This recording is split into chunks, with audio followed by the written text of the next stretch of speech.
أعوذ بالله من الشيطان الرجيم. بسم الله الرحمن الرحيم.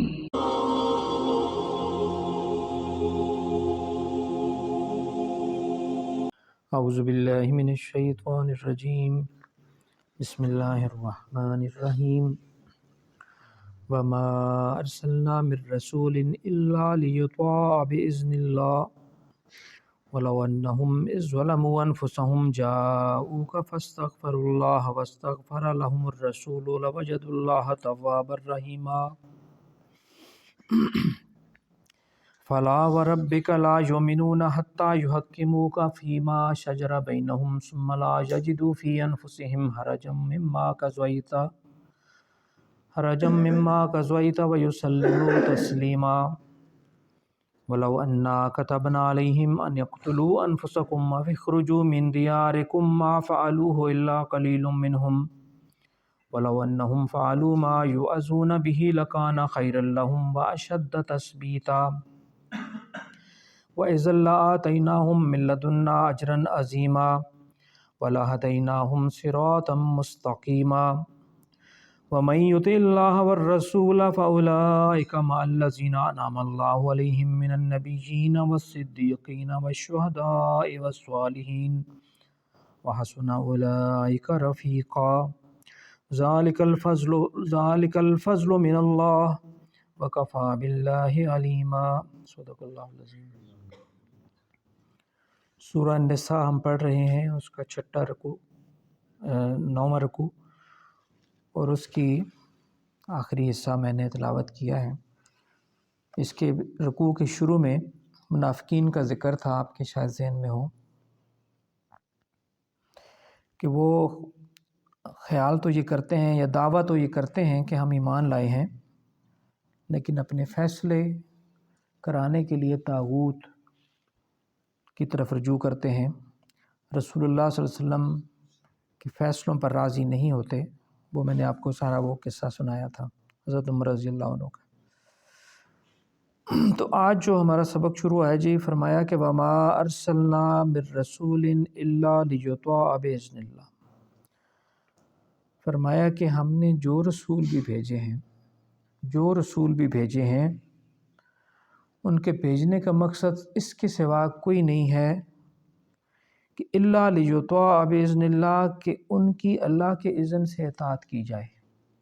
یعنی رسول جتنے بھی آئے ہیں ان کو اللہ نے احکامات، کسی کو شریعت دے کے بھیجی، کسی کو صرف ہدایات دے کے بھیجی. تو امت پر، جس نبی کی جو بھی امت تھی، ان پر یہی فرض کیا کہ اپنے نبی کی اطاعت کرنی ہے. تو رسول کی اطاعت دراصل اللہ ہی کی اطاعت ہے، کیونکہ رسول اپنی طرف سے کچھ بھی نہیں کہتے. تو اسی طرح جو حضور علیہ الصلوۃ والسلام، اب ہمارے پاس ہدایت کے 2 طریقے ہیں، 2 ماخذ ہیں، سورس ہیں. ایک ہے اللہ کی کتاب جو اللہ نے خود نازل فرمائی اور یہ اللہ پاک کے اپنے الفاظ ہیں، اور دوسرا حضور علیہ الصلوۃ والسلام کی احادیث ہیں، آپ کی سنت ہے، آپ کی سیرت ہے. ان دونوں سے کوئی اگر یہ کہے کہ ہم صرف قرآن سے رہنمائی لیں گے اور احادیث سے نہیں لیں گے، ایک گمراہ فرقہ ایسا بھی ہے نا جو منکرین حدیث جن کو کہتے ہیں، تو وہ بالکل ایسی ہی ہے جیسے کوئی کہے کہ کشتی ہم چلائیں گے لیکن ملاح نہیں ہوگا. کشتی ملاح کے بغیر چلے گی تو ڈوب جائے گی. تو اسی طرح جو دین ہے، جو اللہ کی کتاب ہے، یہ سمجھ نہیں آ سکتی جب تک رسول اللہ صلی اللہ علیہ وسلم کی سیرت اور آپ کی حدیث سامنے نہ ہو. تو فرمایا کہ ہم نے جتنے بھی رسول بھیجے ہیں ان کے بھیجنے کا مقصد صرف اور صرف یہ ہے کہ ان کی اطاعت کی جائے. ولو انہم، اور اگر وہ لوگ جو پیچھے منافقین تھے، جنہوں نے میں نے آپ کو قصہ سنایا تھا، وہ واقعہ کہ یہودی اور ایک منافق، بظاہر مسلمان ہی ہوتا ہے نا منافق، تو جھگڑا ہوا اور وہ یہودی کہتا تھا اپنا فیصلہ کرانے کے لیے ہم جائیں گے رسول اللہ کے پاس، تمہارے رسول کے پاس. وہ یہودی نہیں مانتا تھا، رسول کہتے تھے کہ محمد بن عبداللہ کے پاس جائیں گے. اسے پتہ تھا کہ وہاں فیصلہ انصاف سے ہوگا. لیکن منافق کو پتہ تھا کہ وہ چور تھا، مطلب وہ حق پر نہیں تھا، تو وہ کہتا تھا نہیں نہیں تمہارے جو یہودیوں کو بڑا اس کا نام لیتا تھا کہ عبداللہ اس کے پاس جائیں گے۔ تو بہرحال وہ یہودی کسی طرح سے اسے لے آیا رسول اللہ صلی اللہ علیہ وسلم کے پاس، اور آپ نے سارا کیس سنا اور فیصلہ حق پہ فرمایا، اور یہودی کے حق میں فیصلہ ہو گیا۔ تو وہ منافق اس پہ راضی نہیں ہوا، وہ وہاں سے نکلے تو کہتے نہیں ہم چلیں گے عمر فاروق کے پاس۔ تو عمر نے تو کہا کہ رسول اللہ نے فیصلہ کر دیا ہے، تو تمہیں جرأت کیسی ہوئی کہ رسول اللہ اپنے آپ کو مسلمان ہونے کا دعویٰ کرتے ہو؟ تو اس کی گردن اڑا دی۔ وہ سارا میں نے قصہ تفصیل سے آپ کو پچھلی دفعہ عرض کر دیا تھا۔ تو یہاں فرمایا کہ وَلَوْ أَنَّهُمْ ظَلَمُوا أَنفُسَهُمْ، تو کیوں ایسا نہیں ہوا کہ جن لوگوں نے اپنی جانوں پر ظلم کر لیا تھا، یعنی رسول اللہ کی اطاعت سے نکل جانا گویا اپنی جانوں پر، جتنے بھی گناہ ہوتے ہیں وہ انسان اپنی جان پہ ظلم کرتا ہے، نماز چھوڑتا ہے تو اپنی جان پہ ظلم کرتا ہے، اس لیے کہ اس کا اسے خمیازہ بھگتنا ہے۔ چوری کرتا ہے تو اپنے آپ پہ ظلم کرتا ہے، بظاہر کسی اور پہ ہاتھ اٹھاتا ہے تو در حقیقت وہ ظلم اپنے آپ پہ کر رہا ہوتا ہے، کیونکہ اس کا بدلہ اسے ملے گا۔ تو فرمایا کہ کیوں ایسا نہیں ہوا کہ جب وہ لوگ، وہ منافق یا اس کے رشتہ دار جب اپنی جانوں پہ ظلم کر بیٹھے تھے، رسول اللہ صلی اللہ علیہ وسلم کے فیصلے پہ راضی نہیں تھے، تو وہ جاؤ کا، تو اے حبیب وہ آپ کے پاس آ جاتے۔ جا آنے کو کہتے ہیں، کا حضور علیہ السلام کی طرف اشارہ ہے کہ اے حبیب وہ آپ کے پاس آ جاتے، فاستغفر اللہ، اور اللہ سے معافی مانگتے کہ ہم سے غلطی ہو گئی، جیسے ہم مانگتے ہیں ربنا ظلمنا انفسنا، کہ اللہ ہم نے اپنی جانوں پر ظلم کیے ہیں۔ تو وہ آ جاتے اپنی جانوں پر ظلم کرنے کے بعد، اے حبیب آپ کے پاس آ جاتے، فاستغفر اللہ، اور اللہ سے معافی طلب کرتے، واستغفر لہم الرسول، اور اے رسول بھی ان کے لیے معافی مانگتا۔ کس سے مانگتا؟ اللہ سے۔ رسول بھی مانگتا اللہ سے، وہ خود بھی اللہ سے معافی مانگتے، اور اللہ کے رسول صلی اللہ علیہ وسلم بھی ان کے لیے اللہ سے بخشش کی دعا کرتے۔ لوجد اللہ، تو وہ اللہ کو کیسا پاتے؟ تواب الرحیمہ، تواب کہتے ہیں توبہ، بہت زیادہ توبہ قبول کرنے والا، رحیمہ رحم کرنے والا، تو اللہ معاف کر دیتا۔ یعنی وہ خود بھی معافی مانگتے اور رسول اللہ صلی اللہ علیہ وسلم بھی ان کے حق میں شفاعت کر دیتے، سفارش ہوتی ہے نا، سفارش بھی کر دیتے کہ اللہ آپ ان کو معاف فرما دیں، تو وہ اللہ آپ کو بہت زیادہ توبہ قبول کرنے والا اور رحم کرنے والا بنتے۔ اچھا، یہاں اس آیت تو یہاں ختم ہوئی، اس میں ایک بات بڑی امپورٹنٹ ہے کہ ہم کہتے ہیں جو حضور علیہ الصلوۃ والسلام کے عاشق ہیں، بڑے بڑے لوگ دعوے کرتے ہیں۔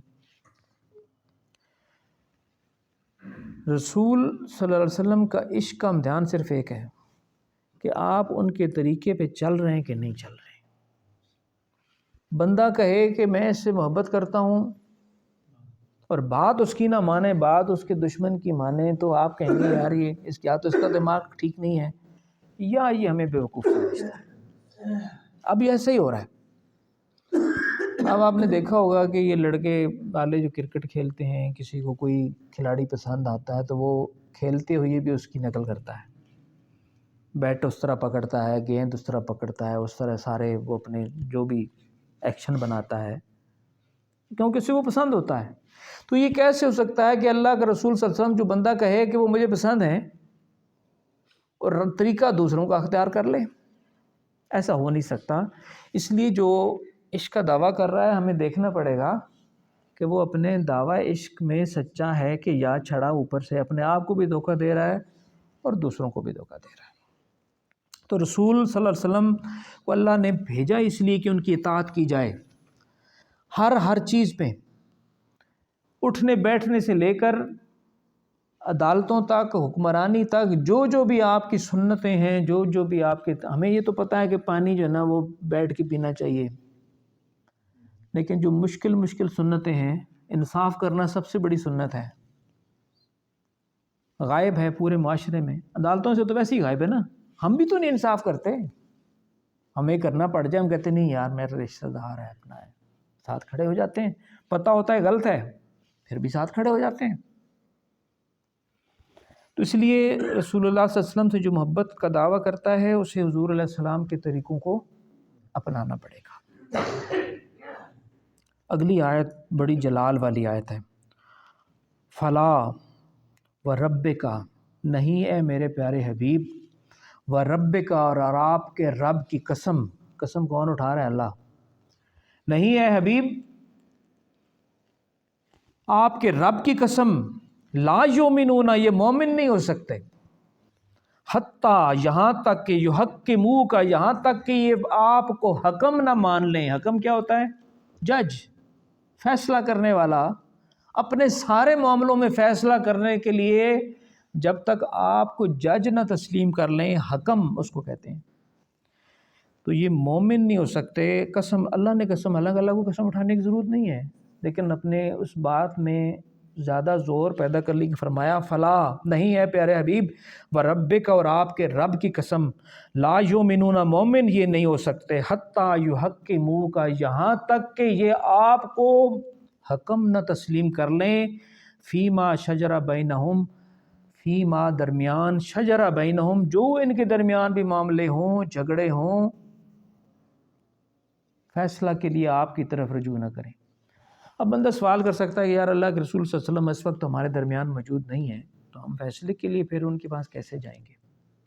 تو فیصلے کے لیے حضور علیہ السلام نے فرمایا، اس کی حدیث شریف کا مفہوم ہے کہ میں تمہارے پاس دو چیزیں چھوڑے جا رہا ہوں، انہیں پکڑے رکھو گے تو گمراہ نہیں ہوگے، ایک اللہ کی کتاب اور دوسری میری سنت، اور ایک موقع پہ فرمایا اللہ کی کتاب اور میرے اہل بیت۔ فیصلے تو اس کتاب کے مطابق ہوں گے، اور حضور علیہ الصلوۃ والسلام، صحابہ کرام، جو خلفائے راشدین تھے، انہوں نے جو فیصلے کیے ہیں، یا آپ نے جو راستہ بتایا ہے، جو اصول بتائے ہیں، ان کے مطابق فیصلے ہوں گے۔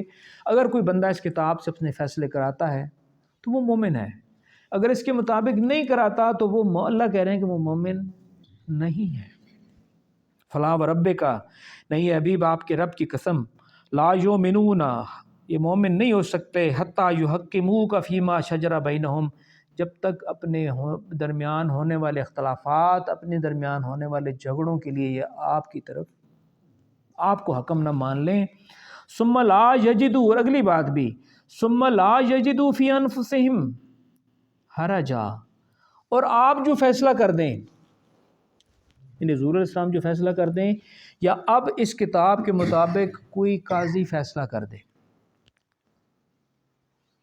تو اس فیصلے پر اگر خلاف آ گیا فیصلہ میرے خلاف، جیسے اس منافق نے یہ کیا کیا، راضی نہیں ہوا حضور کے فیصلے پہ، کس طرف چلا گیا؟ حضرت عمر کے پاس۔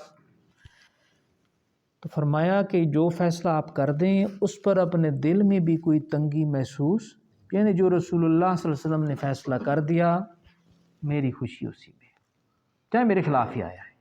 تو اب جو امیر یا خلیفہ یا قاضی، جو بھی ذمہ دار اولو الامر ہے، وہ جو فیصلہ کر دے، خلاف ہی بھلا کیوں نہ ہو، اور شریعت کے مطابق کر دے، تو مجھے اس پر اپنے دل میں بھی تنگی محسوس نہیں کرنی چاہیے، تب تو، یعنی دل سے راضی ہو جانا چاہیے اس فیصلے پہ، تب تو ہوں میں مومن، ورنہ مشکوک ہے معاملہ۔ ثم لا یجدوا فی انفسہم حرجا، تو اپنے دل میں کوئی حرج، کوئی تنگی، کوئی خفگی، ناراضگی کہ یار میرے حق چ نہیں آیا، میرے حق چ فیصلہ کیوں نہیں کیتا۔ تو یہ کام ہے بڑا مشکل، فیصلہ کرنا بھی، اور فیصلہ اپنے خلاف آ جائے تو اس کو دل سے تسلیم کرنا، یہ آسان کام نہیں ہے، لیکن جو مومن ہوتا ہے اس کے لیے یہ کچھ مشکل نہیں ہوتا۔ مما قضیتا، اے حبیب آپ جو فیصلہ، قضا، قاضی، فیصلہ کرنے والے کو کہتے ہیں نا قاضی، قضیتا، جو آپ فیصلہ فرما دیں اے حبیب، پھر کوئی دل میں تنگی محسوس نہ کریں، تو پھر تو ہو گئی یہ مومن۔ وَيُسَلِّمُ تسلیما، اور اس کو اپنا سر جھکا دیں، سر بتسلیم خم کر دیں، یعنی اپنے سر کو اس فیصلے کے مطابق سرنڈر کر دیں گے۔ ایسا نہیں کہ پھر وہ اور چور راستے ڈھونڈیں کہ اب میں نے اس فیصلے کے خلاف ہی کوئی جو ہے نا وہ راستہ نکالنا ہے۔ ہم بھی ویسے معاشرے میں یہی کرتے ہیں کہ فیصلہ ہمیں پتہ ہوتا ہے کہ یار میں غلطی پر ہوں، لیکن وہ راستے ڈھونڈتے ہیں، وہ طلاق کے معاملے ہوتے ہیں نا، تو پھر ایسا اپنا مسلک سمجھتے ہیں کہ یار ہمارے مسلک کے مطابق تو یہ طلاق ہو گئی ہے، چلو ہن کوئی اور مولوی ڈھونڈو دوئی مسلک نہ جڑی مرضی دے مطابق فیصلہ کرتے ہیں کہ نہیں، اتھوں جی میں لے کے آیا فلانی جگہ شہروں جا کے لے آیا، لاہوروں جا کے فتویٰ لے آیا، فلانی جگہ فتویٰ لے آیا، کیوں؟ راستہ ڈھونڈ رہا ہے نا، اسے پتہ ہے کہ یار بات تو ہو گئی ہے، لیکن اب وہ اپنے آپ کو بھی دھوکہ دیتا ہے اور دوسروں کو بھی۔ تو مومن وہ ہوتا ہے جو غلطی ہو جائے تو استغفار کرتا ہے، اپنی غلطی پر اصرار نہیں کرتا، اپنی اصلاح کرتا ہے، اللہ سے بھی معافی مانگتا ہے اور شریعت کی طرف لوٹ آتا ہے۔ اب اللہ نے جی بات کی آگے، وَلَوْ أَنَّا كَتَبْنَا عَلَيْهِمْ، ولو اگر انا کتبنا ہم فرض کر دیتے یا ہم حکم دے دیتے علیہم ان کو، ان اقتلوا انفسکم کہ اپنے آپ کو قتل کر دو، او اخرجوا یا نکل جاؤ من دیارکم اپنے گھروں سے، یعنی ہجرت کر جاؤ، یعنی بڑا سخت بات ہے نا کہ کوئی اللہ اگر کہہ دے کہ یار میں کوئی اتنی ڈاڈی گل آکھ دیواں کہ اپنے آپ قتل کر دو یا اپنے گھراں چوں نکل جاؤ، ما فعلوہ الا قلیل منہم، تو اتنا سخت حکم کے بعد تو ما فعلوہ یہ نہ کرتے، اپنے آپ کو قتل نہ کرتے، اپنے گھروں سے بھی نہ نکلتے، الا قلیل منہم سوائے تھوڑے لوگوں کے جو سچے مومن ہیں۔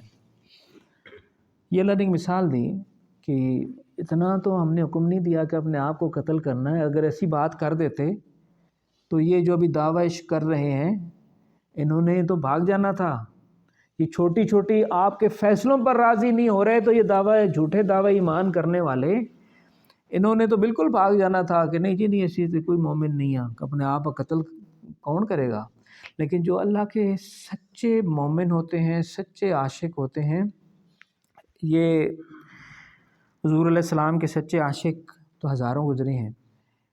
ایک صحابی تھے حضرت خبیب، ان کو ابو جہل اینڈ کمپنی نے گرفتار کر لیا کہیں سے راستے میں، تو بڑا تماشا لگا دیا، انہوں نے ایک دم سے قتل نہیں کیا، ان کو باندھے رکھا کچھ دن، تو پھر انہوں نے کہا جی کہ فلاں دن اس کو جو ہے نا ہم سولی چڑھائیں گے، تو شہر کے باہر انہوں نے ایک کھمبا سا لگایا اور اس کے ساتھ باندھ دیا، تو تماشا وہ لگا ہوا تھا، کوئی پتھر مارتا، کوئی آ کے نیزہ چبوتا، کوئی آ کے انگلی کاٹ دیتا، کوئی آ کے کان کاٹ دیتا، خون بہہ رہا ہے خون بہہ رہا ہے، وہ اللہ کا بندہ۔ تو جب وہ بہت نڈھال ہو گئے تو ابو جہل پاس آیا، آ کے کہتا ہے اب تو تم کہتے ہوگے نا کہ تمہاری جگہ محمد ہوتا نعوذ باللہ اور میں بچ جاتا، تو وہ اس جان کنی کی حالت میں بھی تڑپتے ہیں اور کہتے ہیں بدبخت، میں تو یہ بھی پسند نہیں کرتا کہ میں بچ جاؤں اور میرے آقا کے پاؤں میں کانٹا چبھے۔ اسی حالت میں انہوں نے جان دے دی، اور اللہ نے اپنے حبیب کو مدینے میں وہ خبر دے دی کہ تمہارے عاشق نے یہ کیا ہے۔ تو عاشق یہ ہوتے ہیں، وہ تو پھر اپنی جان کی جنگ احد میں کتنے عاشقوں نے تیروں کو اپنے سینوں پہ روکا، اپنے جسم پہ، جو حضور کی طرف آتے تھے اپنا سینہ آگے کر دیتے تھے، اپنی پیٹھ آگے کر دیتے تھے، کتنے سینکڑوں تیر۔ تو یہ عاشق ہوتے ہیں، وہ انہیں اپنی جان کی فکر نہیں ہوتی۔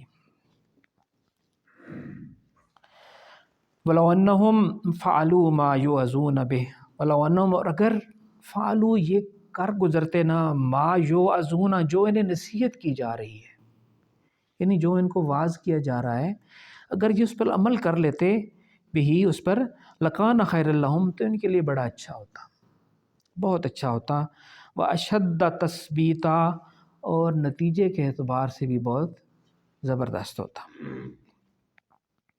وَإِذًا لَآتَيْنَاهُمْ اور ہم انہیں عطا کرتے مِن لَدُنَّا اپنے پاس سے اجرًا عظیما بہت عظیم اجر، بدلہ۔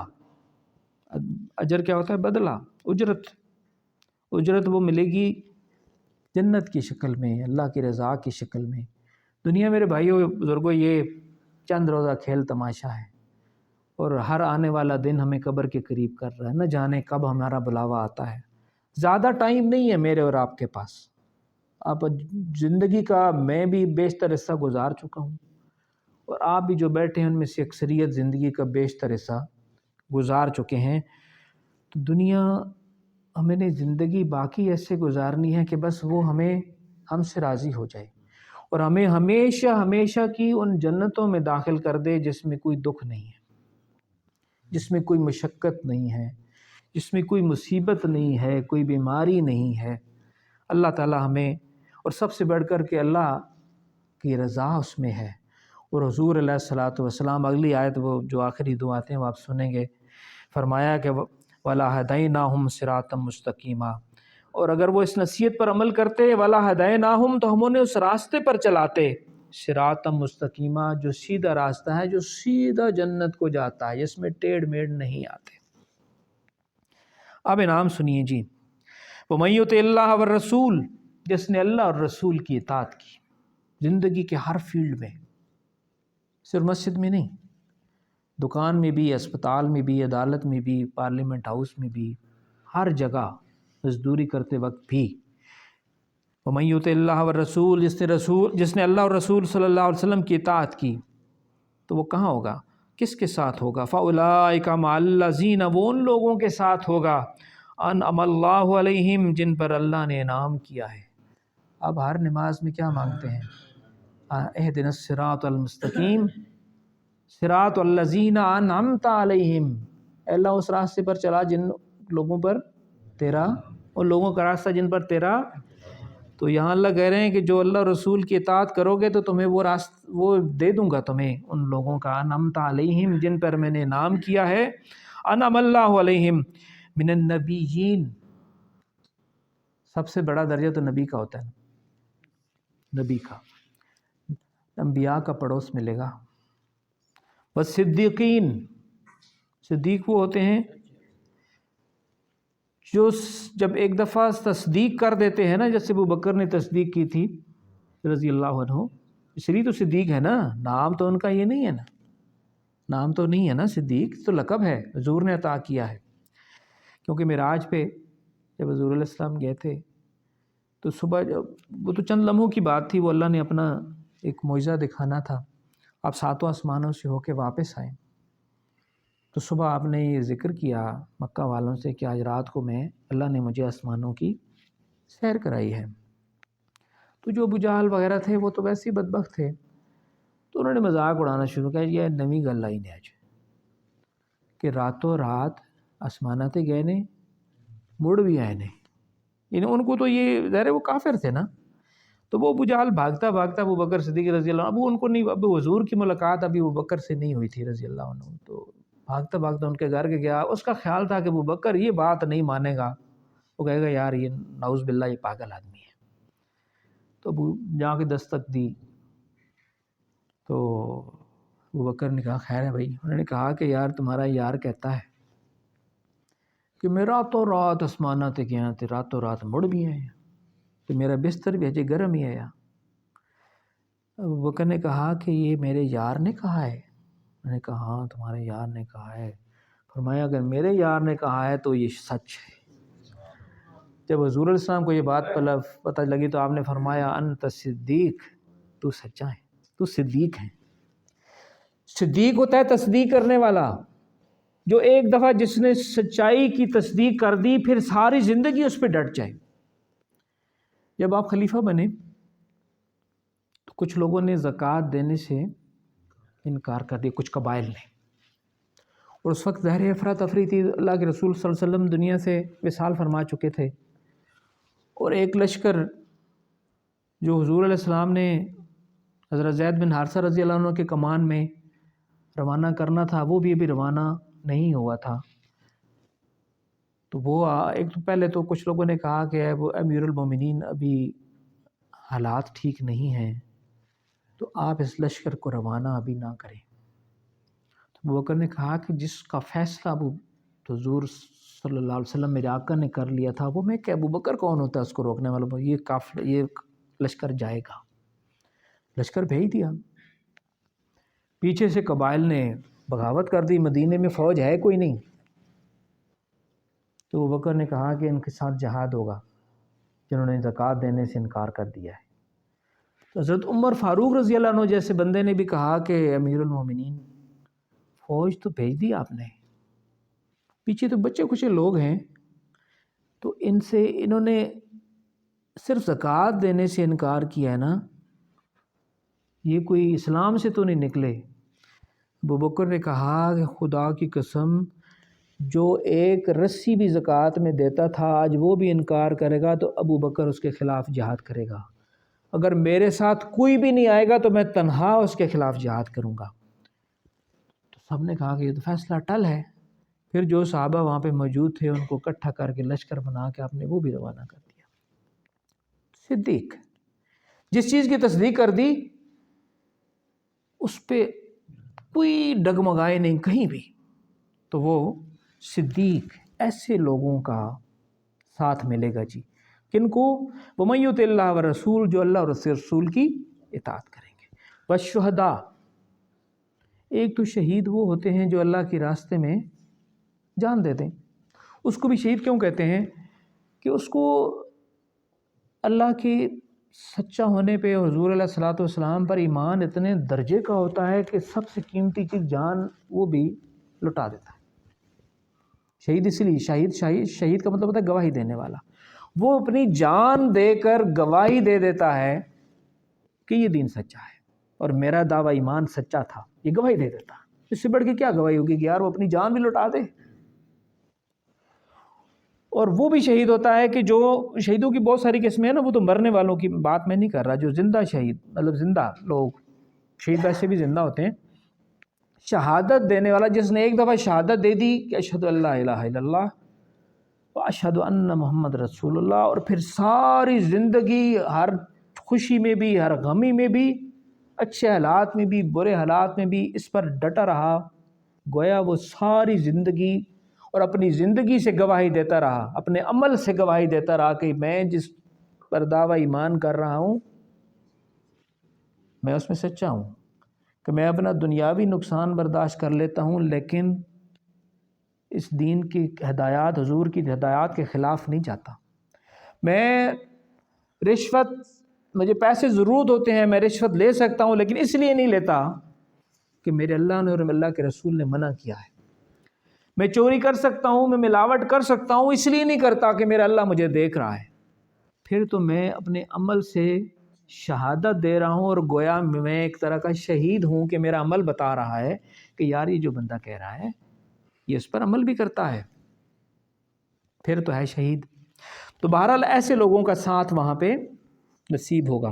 والصالحین، صالح لوگ وہ ہوتے ہیں کہ جو یہ درجہ ہے نا، مختلف درجات ہیں۔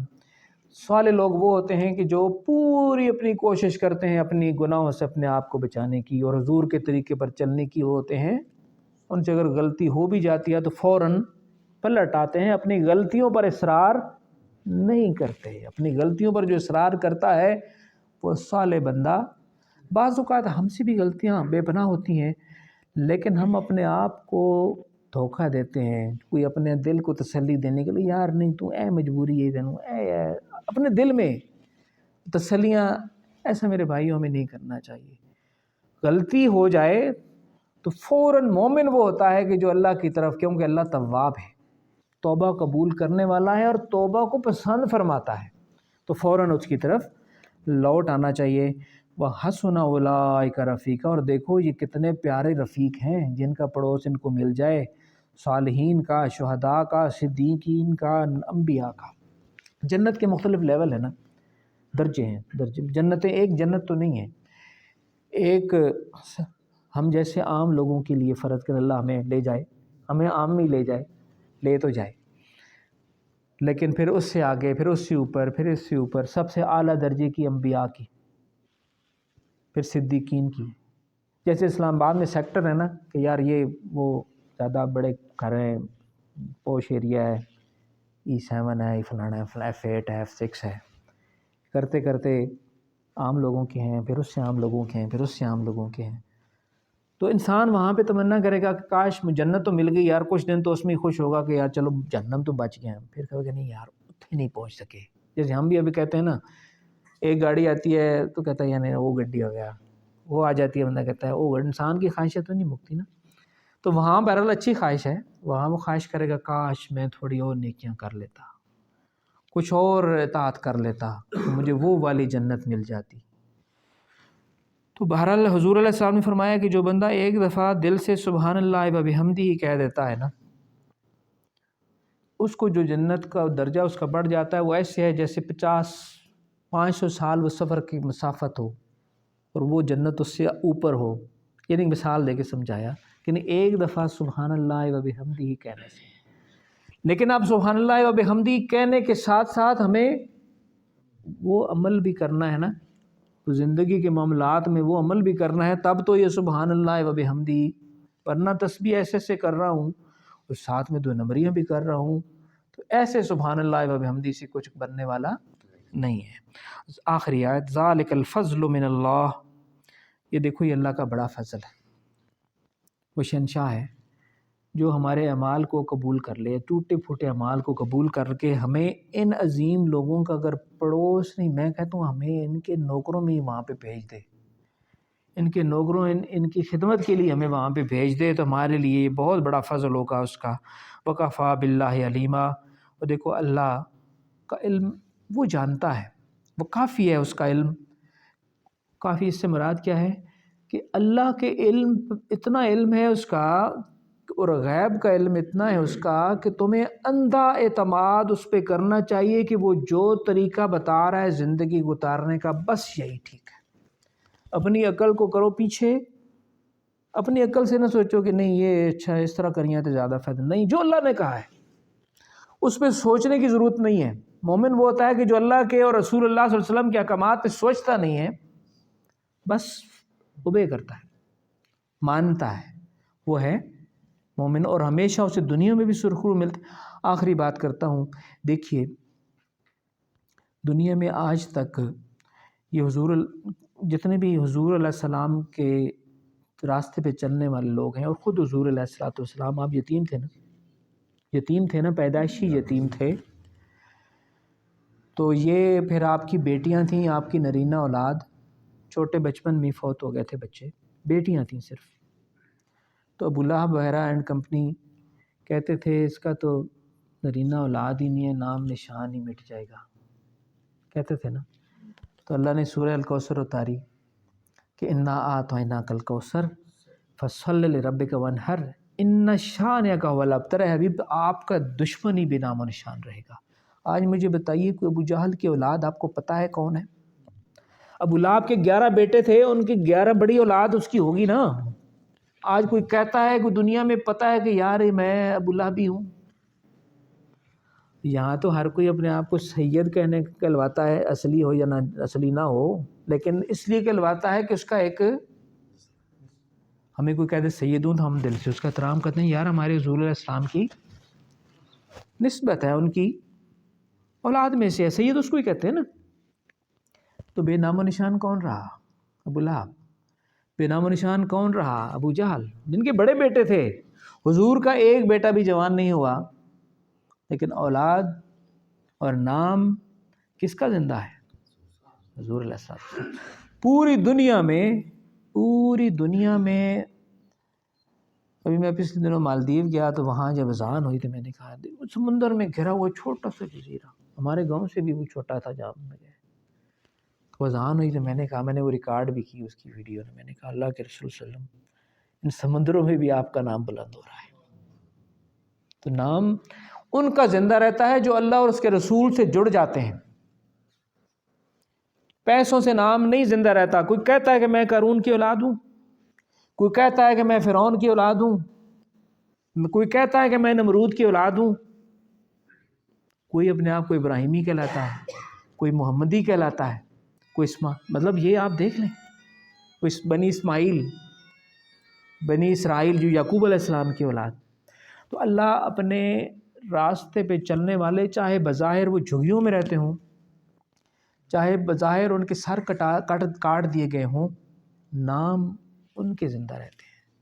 تو اللہ سے دعا ہے کہ ہمیں ان عظیم ہستیوں کے راستے پہ چلنے کی بھی توفیق عطا فرمائے اور ان کے ساتھ ہمارا انجام فرمائے۔ دنیا میں انسان جن سے محبت کرتا ہے انہی کے ساتھ اس کا خاتمہ ہوتا ہے، یہ بات ہمیں یاد کر لینی چاہیے۔ دنیا میں اگر ان دنیا داروں کے پیچھے بھاگیں گے تو انجام بھی انہی کے ساتھ ہوگا، اور اللہ والوں کے ساتھ جڑیں گے، اللہ والوں کے راستے پہ چلیں گے تو انشاءاللہ ان کے ساتھ ان کا ہمارا انجام ہوگا۔ آمین۔ اللہم صلی علی سیدنا محمد النبی الامی وعلی آلہ وسلم تسلیما۔ ربنا ظلمنا انفسنا وَإِن لَّمْ تَغْفِرْ لَنَا وَتَرْحَمْنَا لَنَكُونَنَّ مِنَ الْخَاسِرِينَ اهدنا الصراط المستقيم صراط الذين أنعمت عليهم غير المغضوب عليهم ولا الضالين ربنا آتنا في الدنيا حسنة وفي الآخرة حسنة وقنا عذاب النار۔ الہ العالمین، ہم نے جو باتیں کی ان پہ عمل کرنے کی توفیق عطا فرمائیے۔ اے اللہ ہمیں ان لوگوں کے راستے پر چلائیے جو آپ کو پسند ہیں، جو آپ کے محبوب ہیں، جن پر آپ نے انعام فرمایا۔ اے اللہ زندگی کی جو سانسیں، جو ساعتیں، جو لمحے باقی ہیں، ان لوگوں کے راستے پہ چلنے والا بنا دیجئے۔ اے اللہ ہمیں سعادت کی زندگی اور شہادت کی موت نصیب فرمائیے۔ اے اللہ ہماری زندگی کو بھی اس بات کی شہادت بنا دیجئے کہ ہم حضور علیہ الصلوۃ والسلام سے محبت کرنے والے ہیں۔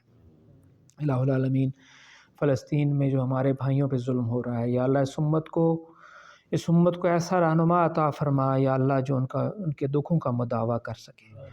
الہ العالمین، پوری امت بے حسی کا شکار ہے، یا اللہ اس تامن اسلامی ممالک ان کو اچھے حکمران نصیب فرما۔ اے اللہ یہ جو ہاتھ اٹھے ہیں ان کے سب کے دامن کو اپنی رحمتوں سے بھر دیجیے۔ یا اللہ جو میرے بزرگ بیٹھے ہیں ان کو صحت کاملہ عطا فرمائیے، ان کے دکھوں کو دور فرمائیے۔ جو نوجوان دوست بھائی بیٹھے ہیں یا اللہ ان کی بھی مشکلات کو دور فرمائیے، ان کے مال میں، جان میں، رزق میں برکتیں عطا فرمائیے، ان کو اچھے زوج عطا فرمائیے، اچھی اولاد عطا فرمائیے۔ ربنا هب لنا من ازواجنا وذرياتنا قرة اعین واجعلنا للمتقین اماما۔ وصلی اللہ تعالی علی خیر خلقہ سیدنا محمد وبارک وسلم۔ جزاک اللہ۔